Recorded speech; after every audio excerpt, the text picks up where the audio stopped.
તમારે જેમ કેટલાય બદલા લેવાના છે ને એમ તમારા માતા પિતાને કેટલાને જવાબ દેવાના છે.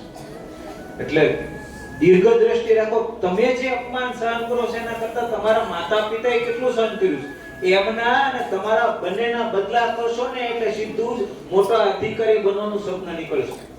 પપ્પાના માતા પિતાના અપમાન પ્લસ તમારું અપમાન બરાબર બદલા કાઉન્સમાં આવશે તમારું લક્ષ્ય. આ સરવાળા કરતા શીખી જાઓ હે ને. અને એના માટે મૌન રહેવું પડશે. ત્યારે સારા વિચારો આવશે કે હું કોણ છું.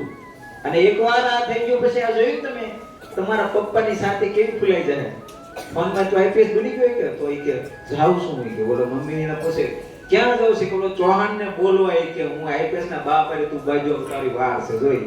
અત્યારે જે તું સામાન્ય હતો પણ બાપને છે ને ગર્વ હોય કે દીકરો કોનો બાપ બનાવવો એ તમારા હાથમાં છે. દીકરા દીકરીઓ